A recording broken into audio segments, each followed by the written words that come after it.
Buenas noches, hermanos, que el Señor les bendiga. Saludamos a los hermanos que están conectados en las diferentes plataformas.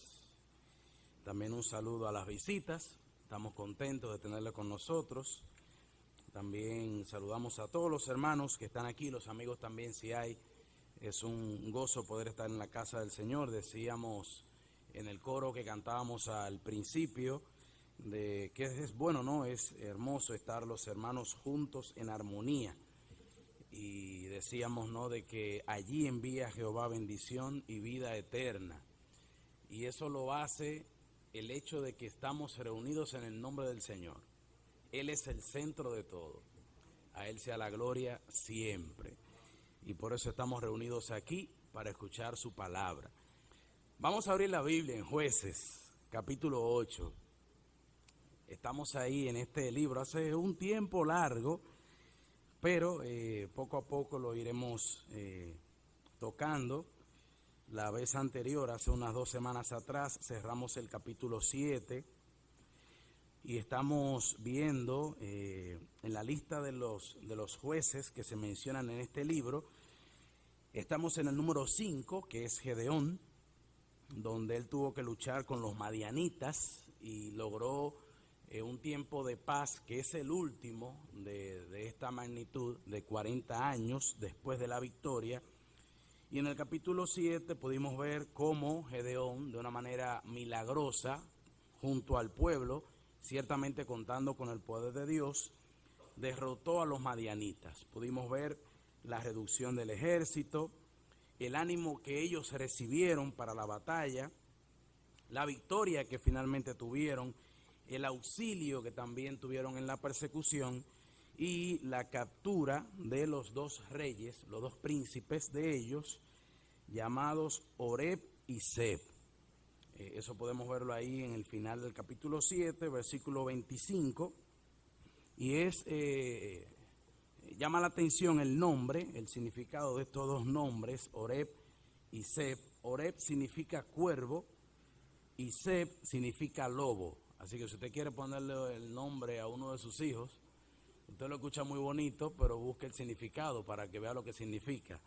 Así que uno de ellos se llamaba Cuervo, no es un nombre que tenga un significado muy interesante que digamos, y el otro un lobo, un poquito más todavía feroz y temeroso, pero ese es el significado de esos 2 reyes, que al final murieron, fueron derrotados, tenían que ser derrotados, y habíamos quedado viendo ya los primeros 3 versículos del capítulo 8, que lo vamos a retomar para que tengamos la idea. En este capítulo 8 vamos a ver cómo Gedeón captura a esos reyes, la diplomacia, la intercesión y la forma en la cual Gedeón manejó la situación con los de Efraín. También vamos a ver a los madianitas perseguidos, el rechazo del reinado por parte de Gedeón, donde lo querían hacer rey, pero él lo rechazó. Como también él levanta un efod, y eso es un tropiezo para el pueblo, el tiempo de la paz que pudo lograr, la muerte al final de Gedeón, y luego entonces, como siempre pasaba, la apostasía de Israel, donde ellos se desviaban de parte de Dios, era un círculo vicioso. Ellos se desviaban, Dios les dice uno, le alaba las orejas, le jalaba la soga, les apretaba la tuerca, ellos clamaban a Dios, Dios entonces levantaba un juez, eran liberados y volvían otra vez a lo mismo. Ese ciclo vuelve y se repite en el tiempo de los jueces, donde muchas veces se menciona que cada uno hacía lo que bien le parecía. Cuando usted y yo estamos a rienda suelta, hay que tener mucho cuidado. Cuando no tenemos riendas, cuando no hay reglas, hay peligro. Eso sucede en todos los ámbitos, en las instituciones, en el hogar, en la sociedad, en la iglesia, como creyentes. Si no tenemos reglas, si no hay límites, si no hay un rumbo, si no hay un cerco, pues hay problemas. Y la realidad es que a nosotros no nos gustan los límites. A nadie le gustan los límites. nos gusta ser libres, pero en medio de esos límites tenemos que aprender que los límites de Dios son para nuestra libertad. Fuera de ellos es que no tenemos realmente libertad. Así que vamos a leer desde el verso 1 hasta el 21 de este capítulo 8 de Jueces. Dice así la palabra de Dios. Pero los hombres de Efraín le dijeron: ¿qué es esto que has hecho con nosotros, no llamándonos cuando ibas a la guerra contra Madián? Y le reconvinieron fuertemente, a los cuales él respondió: ¿qué he hecho yo ahora comparado con vosotros? ¿No es el rebusco de Efraín mejor que la vendimia de Abiezer? Dios ha entregado en vuestras manos a Oreb y a Zeb, príncipes de Madián. Y he aquí, ¿y qué he podido yo hacer comparado con vosotros? Entonces el enojo de ellos contra él se aplacó, luego que él habló esta palabra. Y vino Gedeón al Jordán, y pasó él y los 300 hombres que traía consigo, cansados, mas todavía persiguiendo. Y dijo a los de Sucot: yo os ruego que deis a la gente que me sigue algunos bocados de pan, porque están cansados. Y yo persigo a Seba y Salmuna, reyes de Madián. Y los principales de Sucot respondieron: ¿están ya Seba y Salmuna en tu mano para que demos pan a tu ejército? Y Gedeón dijo: cuando Jehová haya entregado en mi mano a Seba y a Salmuna, yo trillaré vuestra carne con espinos y abrojos del desierto. De allí subió a Peniel y les dijo las mismas palabras. Y los de Peniel les respondieron como habían respondido los de Sucot. Y él habló también a los de Peniel diciendo: cuando yo vuelva en paz, derribaré esta torre. Y Seba y Salmuna estaban en Carcor, y con ellos su ejército, como con 15,000 hombres, todos los que habían quedado de todo el ejército de los hijos del oriente, pues habían caído 120,000 hombres que sacaban espada. Vaya tomando nota de esos datos importantes. Subiendo pues Gedeón por el camino de los que habitaban en tiendas al oriente de Nova y de Jobbeja, atacó el campamento porque el ejército no estaba en guardia. Y huyendo Seba y Salmuna, él los siguió y prendió a los 2 reyes de Madián, Seba y Salmuna, y llenó de espanto a todo el ejército. Entonces Gedeón, hijo de Joás, volvió de la batalla antes que el sol subiese, y tomó a un joven de los hombres de Sucot y le preguntó, y él le dio por escrito los nombres de los principales de los ancianos de Sucot, 77 varones. Y entrando a los hombres de Sucot, dijo: he aquí a Seba y a Salmuna, acerca de los cuales me saheristeis, diciendo: ¿están ya en tu mano Seba y Salmuna para que demos nosotros pan a tus hombres cansados? Y tomó a los ancianos de la ciudad y espinos y abrojos del desierto, y castigó con ellos a los de Sucot. Asimismo derribó la torre de Peniel y mató a los de la ciudad.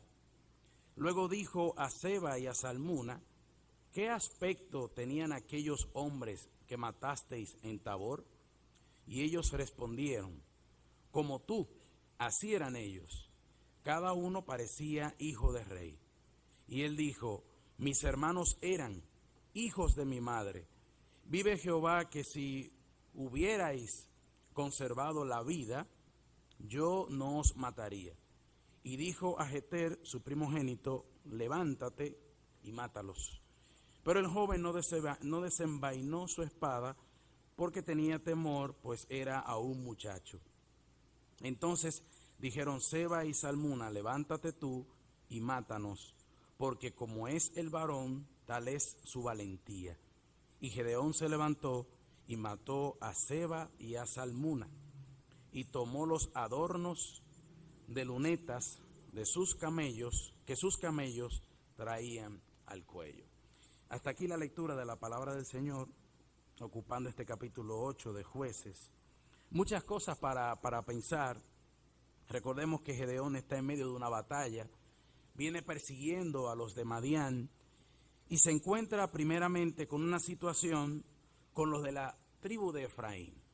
Veíamos la ocasión anterior cómo Gedeón, utilizado por Dios, fue sabio al manejar la situación con los de la tribu de Efraín, comparándose él, descendiente de una de las familias de Israel, comparándose con toda una tribu que estaba acostumbrada a salir a las batallas.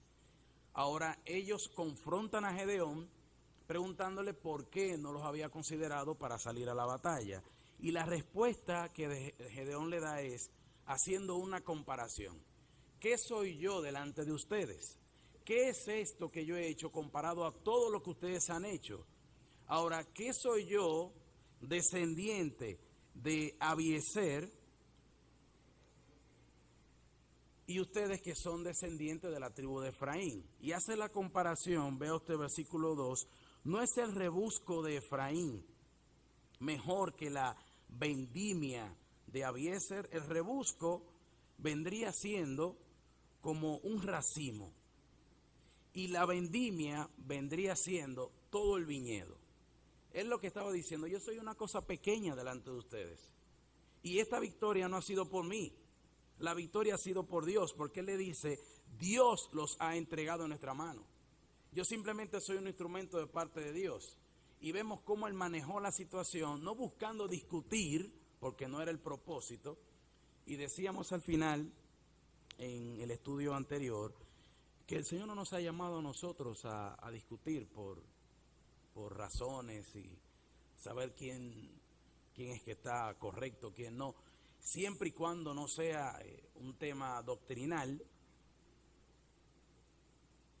que con mansedumbre nos manda la palabra de Dios a que convenzamos a los que se oponen, con mansedumbre. Y si aún no quieren entender, que nosotros miremos de lejos su vestidura, que está encendida en fuego, porque está acarreándose condenación. Entonces no estamos para discutir, no estamos para debatir, no estamos para ver quién tiene la razón o no, sino que la palabra de Dios es quien tiene la última palabra, es quien tiene la última decisión. Ahora, si la otra persona no lo quiere entender, me toca a mí orar al Señor y esperar que el Señor convenza. No estamos para buscar pleitos. Yo recuerdo que hace un tiempo estuve tomando, en esos primeros años de creyente, cerca de 2007 más o menos, tomando un estudio de la carta de Judas con el hermano Amaury Castillo. Y esos estudios los estábamos haciendo con los hermanos ahí en Bello Costero, el Templo Bíblico Bello Costero. Estoy hablando de unos 15 años atrás. Y esos estudios eran los jueves.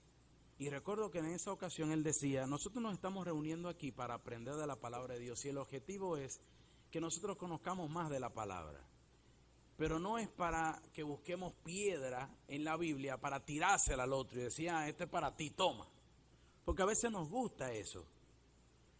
O a veces escuchamos un mensaje y uno suele decir, caramba, qué pena que el hermano o la hermana no está, porque ese es para ella o para él. Pero tengo que pensar para mí, si es para mí primero y después para los demás. Es lo que Dios obra en mi corazón y lo que el Señor posiblemente en su momento le ha de revelar y permitir también entender a las demás personas. Nosotros debemos ser personas que seamos entes buscadores y forjadores de paz.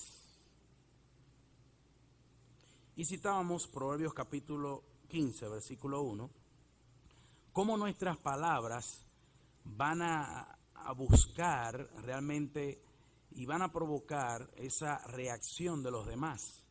ya sea de una manera pacífica o ya sea de una manera áspera. Así también las personas van a reaccionar a nuestro hablar. Y la palabra de Dios nos dice en Proverbios capítulo 15, versículo 1, la blanda respuesta quita la ira, mas la palabra áspera hace subir el furor. Mis hermanos, hay palabras que duelen más que un golpe. Hay palabras que duelen más que una bofetada. Porque posiblemente yo me puedo olvidar del golpe que usted me ha dado, pero muy posiblemente la palabra que usted me diga en algún momento o que yo diga en algún momento, eso se queda ahí en la mente, y más en el matrimonio. A veces, y uno entiende, ¿no?, que el Señor nos manda que el sol no se ponga a vuestro enojo, y que el Señor nos dice a nosotros que si nuestro hermano, que es mi esposa, su esposo, su esposa, es un hermano en Cristo, y aplica para esa persona también. Si tu hermano peca contra ti, te falta a ti, ve tú a tu hermano que te ha faltado y acércate a él y arregla la situación. Pero nosotros lo tomamos y decimos, no, como él fue que faltó, que venga él aquí.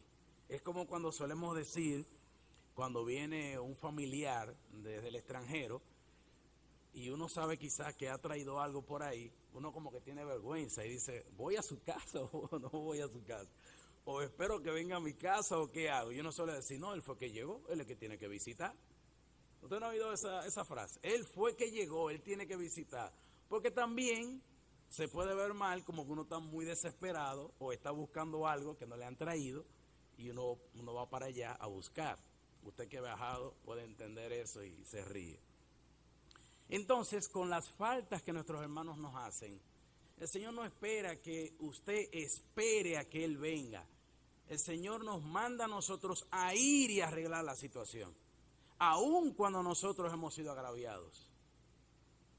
Y la palabra de Dios nos dice que en cuanto dependa de ustedes, en cuanto dependa de vosotros, estad en paz con todos los hombres, creyentes y no creyentes.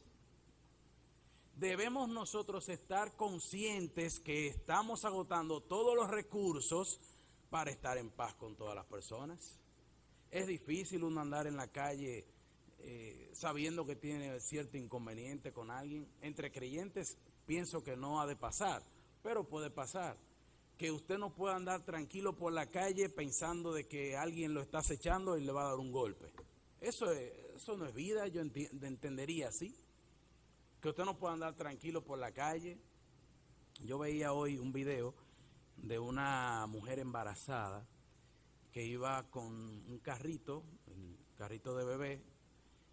Según la descripción se decía que ella andaba en el carrito con sus dos hijos y estaba embarazada. Y viene una adolescente de 15 años por detrás, ella muy despistada, muy quitada de bulla, como dice uno, y la agarra por detrás por el pelo y la arrastra, y se ve en ese video y los comentarios la gente dice, pero Señor, ¿y qué es lo que está pasando? Dios mío, ¿qué pasa con el mundo?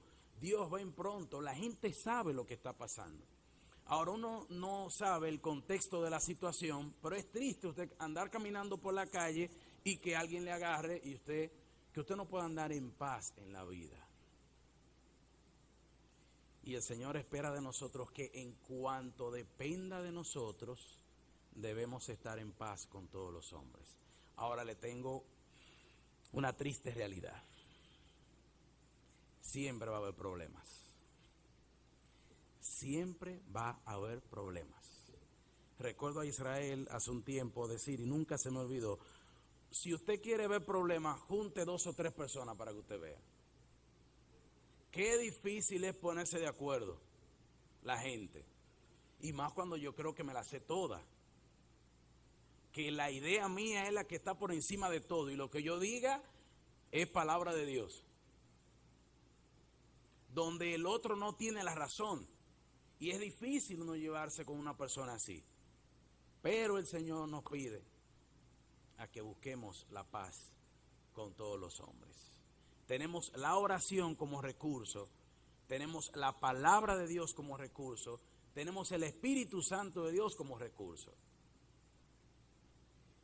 Y recuerdo un hermano muy querido decirme que nunca intentara hablar con alguien o para confrontarlo o para aconsejarlo para bien o para buscar mediar en una situación sin antes haber orado a Dios por esa persona y por la situación, por la conversación, para que el Señor ayude a que todo marche como tiene que marchar.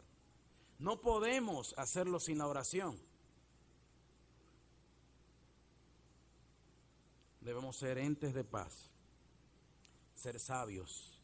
¿Y cómo nos habla Santiago capítulo 3 del poder de la lengua? Y hace la comparación de que nuestra lengua es un órgano tan pequeño, pero así como ese gran bosque puede verse involucrado en un incendio tan grande que inicia tan pequeño, así también nuestra lengua puede ser usada para bien y para mal. Y el pasaje termina diciendo, hermanos míos, no puede ser que de una misma fuente salga agua dulce y agua amarga, no puede ser que de una misma fuente algo anda mal, pero la realidad es que sucede así. Entonces, las palabras pueden doler más que un golpe. Al final podemos ver en el versículo 3, dice que entonces el enojo de ellos, de los de Efraín, se aplacó. Es como que Gedeón tomó un extintor, aplacó el fuego y se calmó todo simplemente con una palabra, diciéndole, pero ustedes son más que yo. Ahora, si nos vamos a la realidad, ¿ustedes creen que verdaderamente en ese momento los de Efraín, delante de los ojos de Dios, eran más que Gedeón? Gedeón era el juez que Dios había escogido en su momento, era el líder del pueblo, fue al quien Dios escogió para de una manera maravillosa liberar al pueblo. Él tenía toda la razón para presentarse y decir, pero yo soy el líder, Dios a mí fue quien me usó. Usted no tiene razón para reclamarme, pero no utilizó ese recurso. Si te hace bien, tú sabes que tú eres mejor que yo, perfecto, no hay problema. Esto no es cuestión de quién es mejor. Esto es cuestión de la gloria de Dios. Nada más. No es cuestión de si usted sabe, si usted dio la idea, si usted sabe más que yo, si yo sé más que yo. Mire, el Señor lo puede sorprender hasta con una piedra a usted y a mí. Hasta con un mensaje escrito. Yo recuerdo que en los años, en ese año que estaba luchando en mi mente para una decisión importante en la vida, a veces el tiempo pasa y uno olvida las cosas. Y como les decía, que en estos días nos hemos estado presentando con los muchachos, ellos me preguntaban que por qué yo me había ido a Argentina a estudiar. Y traté de contarle así rápidamente. Y yo recuerdo que en ese tiempo era una decisión tan fuerte porque eran las circunstancias que pasaban y la realidad, las circunstancias y el fuego que había en el corazón. Sentía del Señor que era la voluntad de Dios y ciertamente el Señor no se equivocó y no me equivoqué en la decisión. Pero las circunstancias no estaban prestas y todo estaba tan complicado que la renuncia del trabajo, que luego me ofertaron una mejor posición en ese trabajo y no sabía qué hacer. Y simplemente yo me fui al baño en el trabajo y me fui a orar. Fue lo único que se me ocurrió. Y en ese tiempo no había WhatsApp, no había mucho de las redes sociales, no había ni siquiera Facebook. Y después de orar, no pasaron unos 5 o 10 minutos y me llegó un mensaje de texto de una hermana de aquí de la congregación, que muy posiblemente esa hermana envió, como uno acostumbra hacer, ese mensaje múltiple a muchos hermanos. Y no era ni siquiera un pasaje de la Biblia, no era un texto de la Biblia, el mensaje decía algo así más o menos. Decía, cuando entendemos que Dios tiene un propósito para nuestras vidas, tenemos que estar tranquilos y confiar, porque siempre se va a cumplir la voluntad de nuestro Dios. Solamente escuché ese mensaje para yo afianzar mi decisión, hablar con mi jefa, decirle lamentablemente esa decisión no, o sea, sigo firme con mi decisión, no puedo tomar esa posición. Y esa misma tarde, al llegar a mi casa, fue apagar el timbre del celular y orar al Señor, ¿no? Porque sí sentía que sí, que estaba tomando la decisión, pero necesitaba que el Señor abriera puertas. Y estuve orando ahí al Señor, y después de terminar de orar, tomé el celular, encendí el timbre, y cuando abrí la pantalla que estaba encendiendo el timbre, era de esos telefonitos que ni touch ni nada de eso había, 2007. Y había 3 llamadas perdidas de quien era el director de Palabra de Vida en ese entonces, Kenneth Baluche, que algunos quizás lo recuerdan. Y yo le devuelvo la llamada, y él me pregunta que cómo estaban los ánimos para ir a Argentina. Y como uno siempre le pregunta, ¿cómo tú estás? Bien, aunque te estés muriendo por dentro. Yo le dije, sí, hermano, eso está bien, estamos orando y vamos bien. Y él me dice, mira, tú estás sentado, tengo una noticia para darte. Hay una familia de Estados Unidos que ha pagado por ti el año completo para que tú estudies allá en Argentina. Entonces, cuando nosotros realmente entendemos que no es usted, no soy yo, es Dios, que Él hace como Él quiere, que es su voluntad, que es para su gloria, que es para que le honremos a Él, no importa lo demás, no importa lo demás. Lo demás es secundario. Siempre tiene que primar la paz, el amor, la gloria de Dios entre nosotros.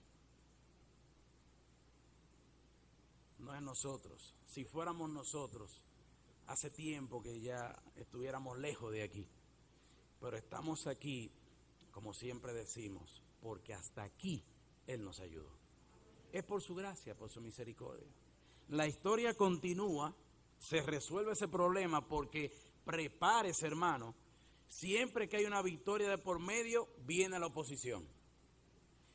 Como algunos suelen decir, el diablo siempre quiere meter su cola. Yo no uso esa frase, pero por si acaso usted la usa. Siempre que hay una victoria, prepárese que viene la batalla.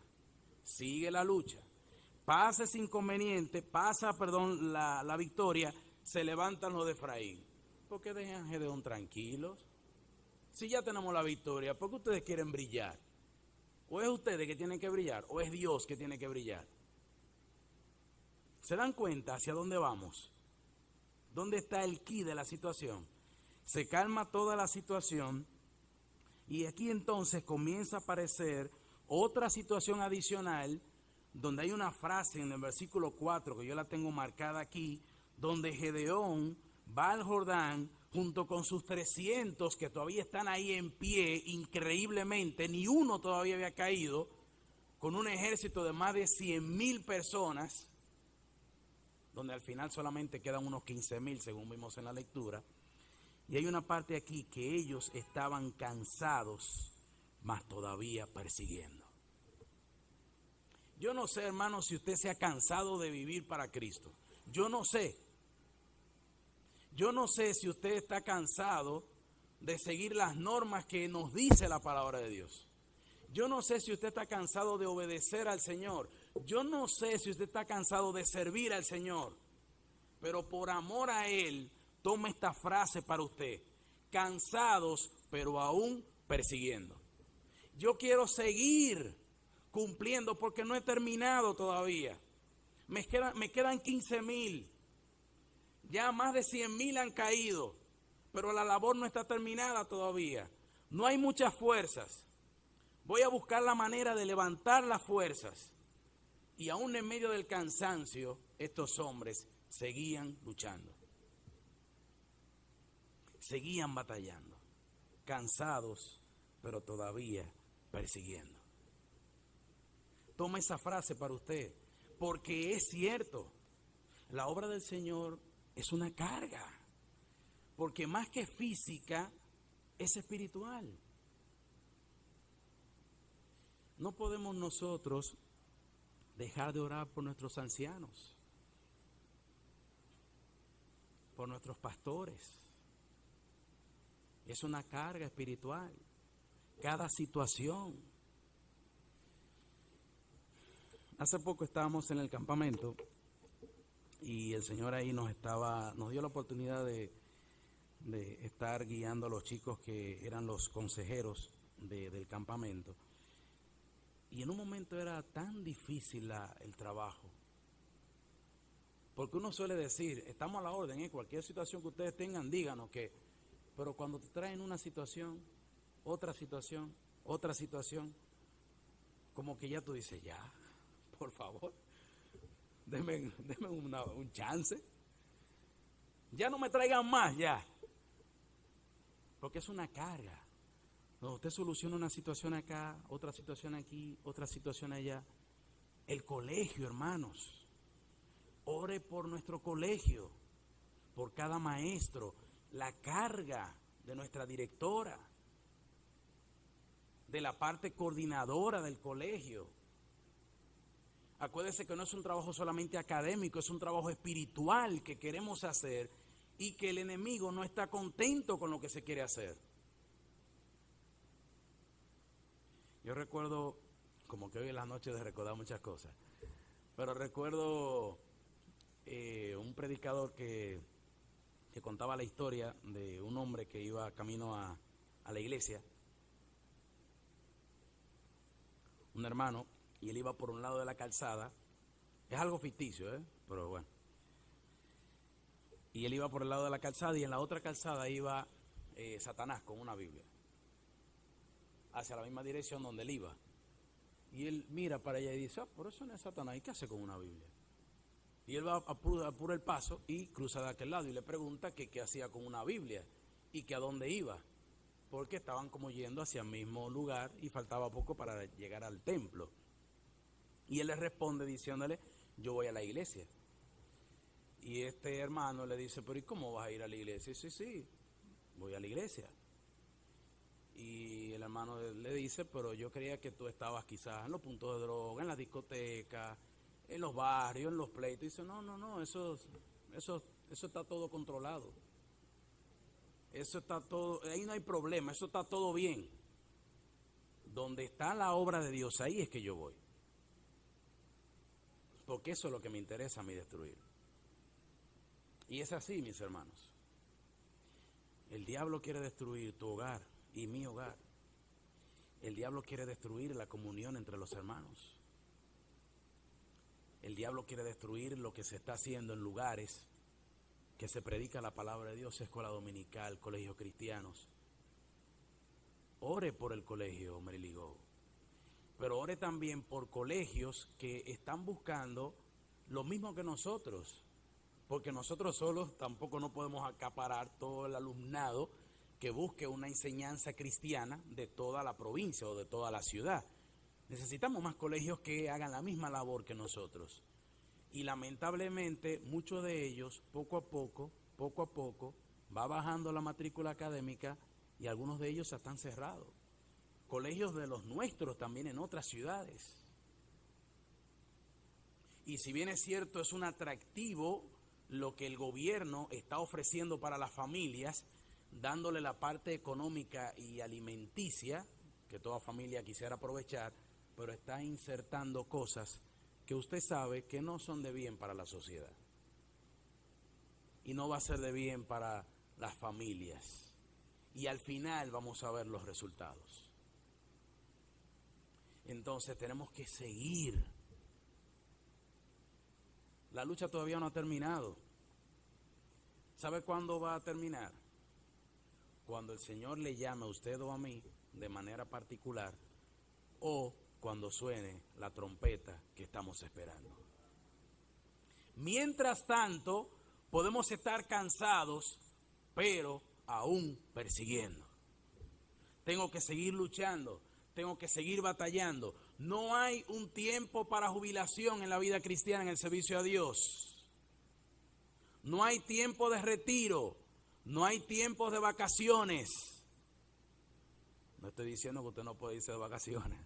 Lo que estoy diciendo es que la vida cristiana no la vaya a descuidar. Que si estoy por allá, por Jamaica, bueno, aquí yo hago la mía. Nadie me está viendo. Acuérdese que el Señor lo vea a usted y a mí donde quiera que estamos. No hay vacaciones en la vida cristiana. Nunca estamos estancados ahí. La vida cristiana o usted avanza o retrocede. Es una pendiente. Vamos subiendo o vamos para abajo. Cansados, pero aún persiguiendo. Estos hombres buscaban la forma. Los de Sucot dijeron, yo no tengo nada que ver con ustedes. Efraín quería buscar la gloria. Sucot dijo no. Pero Peniel también, los de Peniel dijeron no. Pues entonces Gedeón dice, no se preocupen. Que cuando el Señor haga lo que va a hacer, y qué bueno es ver a un hombre que se para firme, confiando en lo que Dios le ha dicho. No dudó en ningún momento. Aún a pesar de las oposiciones, no dudó. Se mantuvo firme, confiando en el Señor. Porque no era para él, era para el Señor. 2 ciudades rehusaron ayudarle. Versículos del 5 al 7, Sucot, del 8 al 9, Peniel. Estos 2 reyes, Seba y Salmuna, todavía quedaban con unos 15,000 hombres. Esto era aproximadamente, usando la matemática, un 11% del ejército al cual ellos habían enfrentado al principio. Pero aún así Gedeón sabía que tenía que llegar hasta lo último. Pudo haber dicho de los 130 y tantos, son 15 solamente, son como 10,000 y tantos que quedan. Vamos a dejarlo así. No había terminado la batalla. Seguimos persiguiendo. Seguimos cumpliendo el propósito. Y aquí vemos entonces cómo al final, de acuerdo a la ley, eso lo vemos en Deuteronomio capítulo 19, verso 6, tenían que matarlos por venganza. Y así terminaron estos dos reyes. Vamos a ver Deuteronomio 19, 6.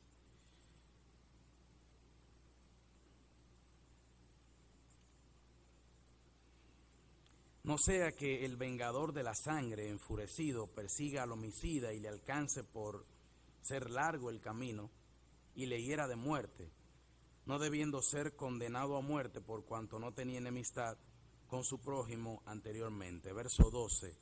Entonces los ancianos de su ciudad enviarán y lo sacarán de allí y lo entregarán en mano del vengador de la sangre para que muera. Por eso esos reyes tuvieron esa muerte al final, porque el vengador, que era Gedeón, tenía que vengar a sus hermanos, a los cuales ellos también habían dado muerte. Aquí vemos entonces versos 22 y 23, cómo a Gedeón se le busca hacer rey. Y todo aparenta ser muy bonito, muy hermoso. Todo comienza muy bien, pero vamos a ver cómo al final no termina así. Y los israelitas dijeron a Gedeón, sé nuestro Señor, tú y tu hijo y tu nieto, como era la costumbre de las otras naciones, que había un rey, el hijo tomaba el reinado y así la siguiente descendencia. Pues que nos has librado de mano de Madián. Verso 23, mas Gedeón respondió, no seré señor sobre vosotros, ni mi hijo os señoreará. Jehová señoreará sobre vosotros. Palabras muy lindas. Después uno de los hijos, bueno, no lo voy a adelantar, hace otra cosa. Después pasa otra situación, pero hasta ahora todo va muy bien. El pueblo sigue buscando ser como las demás naciones, que tenían reyes y estaban buscando un líder. Pero el deseo de Dios era ser su rey absoluto, que lo miraran a él. Pero el pueblo nunca lo quiso mirar a él. Quería poner sus ojos en los hombres.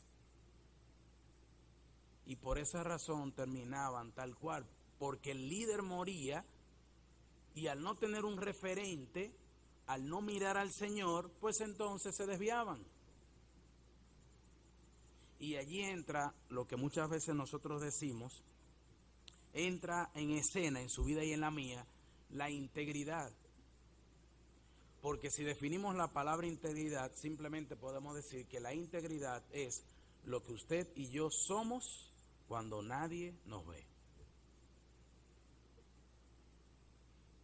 Moría Gedeón, moría el líder, ellos entendían que no tenían que darle cuenta a nadie, pues hacía cada quien lo que bien le parecía, pero se olvidaban que estaban delante de los ojos de Dios, que era el rey, y es el rey, por encima de la nación y por encima del líder que se levantaba. Gedeón no rechazaba el reinado, no por considerarse incapaz, porque había mostrado que sí lo era capaz. Él rechazaba esa posición porque él quería que el pueblo se diera cuenta que no era hombre, que no era un rey, que no era un ser humano, que el rey era el Señor, que Dios quería ser el rey de ellos, que Dios quería señorear sobre ellos. Indicó también que ni su hijo sería el rey de ellos, pero sin embargo, Abimelech fue a reclamar el reinado más adelante. Ese Abimelech, que lo vamos a ver después, era uno de los hijos de Gedeón, que tuvo muchas mujeres, y por si aún no le era suficiente, tuvo a Abimelech con una de sus concubinas, o sea que no era de las mujeres oficiales, y ese de las concubinas hizo desastre. Perdón, de esa concubina, ese Abimelech sí tomó el reinado y arrasó con todo. Entonces nosotros podemos tener una buena intención, pero ¿qué responsabilidad hay sobre nuestros hombros? Padres queridos, madres queridas, qué difícil se hace hacer que nuestros hijos, no que sigan nuestro camino, sino que sigan el camino del Señor.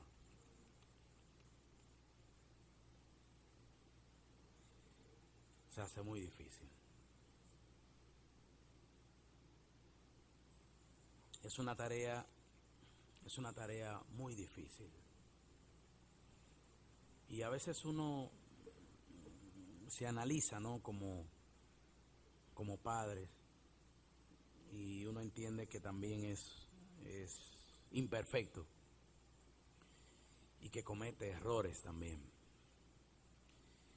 pero no es fácil. La obra del Señor en todos los sentidos no es fácil. E inculcar ese temor del Señor sobre nuestros hijos para que puedan continuar el legado se hace aún más difícil todavía. Vamos a ver en la próxima qué pasó con Abimelech, qué pasó con Gedeón al final, aún habiendo realizado tantas cosas. ¿Qué pasó con los otros hijos de Gedeón,